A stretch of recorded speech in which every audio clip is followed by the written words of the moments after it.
away on repeat. Well, I would say that you looked a bit disturbed after your dismissal. Was there something bothering you? Oh, just at the last second when Sher-e got into his delivery stride, someone walked out from the side of the side screen, and I mean, I should have pulled away, but I was also like in my head, it's probably a bit too late, and then I didn't watch the ball and I didn't pull away and I didn't either and I nicked it off. How was the wicket when you started? And the wicket was obviously out of cover for 1.5. So how was the wicket? I think it played very similar to the way it did on day one. Bit of spin, bit of skid, and it definitely made for some tough work. And obviously, there's a lot of risk involved in obviously the way that both teams have batted. Understanding that if you're only going to be out there for so and so many balls, and there's one with your name on it, you've got to score off the ones that are available. So, yeah, it's a good challenge. You were very active from the board today.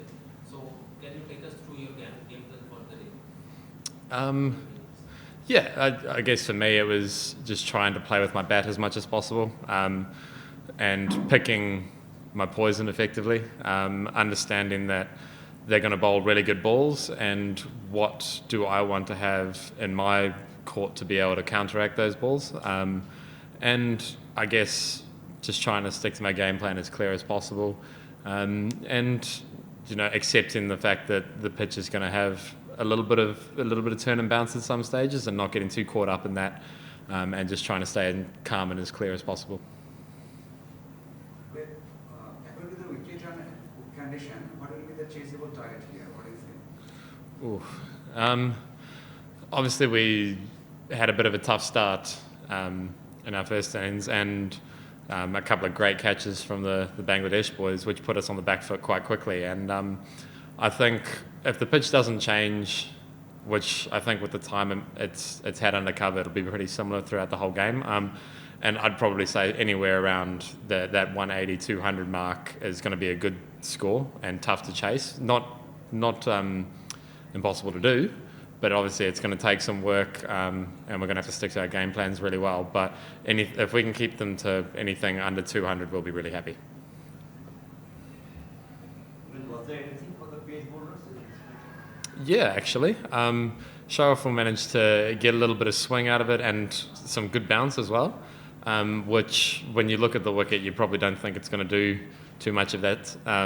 But the stickiness of it means that there's a little bit of bounce and a little bit of nip, and obviously Timmy managed to find some of that as well. So it's good signs going into tomorrow, and the fact that it's been undercover as well allows that sort of movement to happen, and it shows that it's not just a flat pitch once the pace comes on. There was actually a little bit in it for the seam bowlers as well, which I think is excellent. And you were very surprised not to see Sher-e coming in after he was walked out of rate, because usually when a is walked out, there's something for the pace bowler. You were surprised? I think when Tajul turned the first ball so square, I think that probably put bowling pace on that wicket, maybe a little bit in the back of the mind of the captain. So who knows? If he had bowled a little bit sooner, it may have had a different result. But I think when he came on, he made an impact and did really well, as with Timmy for us as well. So I think both captains have their game plans and their strategies, and sometimes they're good and sometimes they're not good, and that's just the way cricket goes. But obviously when he got his opportunity, he bowled really well. When you were celebrating actually blocking out one delivery from 9 I think. So how difficult was it to judge the bounce against the spinners?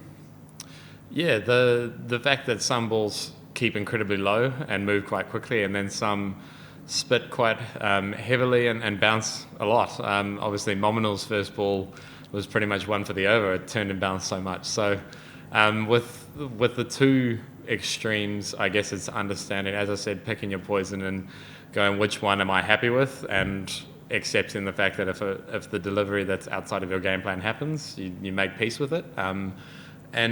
But for me, understanding the way that Naeem got me in the first game, and then how I wanted to play him this game, having those two different game plans, all those adjustments, and understanding that even mid-game, if I wasn't happy with something, making that change quite quickly. There's no point sitting on the side afterwards and going, I should have done that, which I did last game. Rather going, if this happens again, I'm going to do this and actually do it. Then obviously your first selection was spot on most of the times. What was the key to your decision making? I mean, which ball to eat, which ball to leave, or which ball to defend? It's just so tough to case. So what was the key? As I said before, for me, it's about using my bat as much as possible.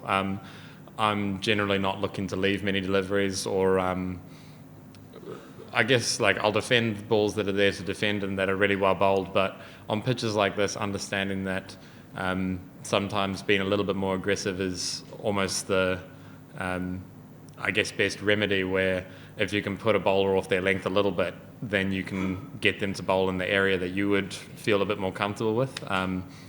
And you know, I saw a graphic before the game started about the contact points of our different batters, and everybody has their different way of going about it.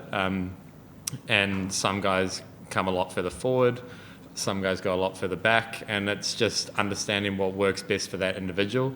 And obviously for me, trying to stay a little bit leg side of it and use my bat as much as possible was probably the key. Anyone else? Cool. Thank you very much.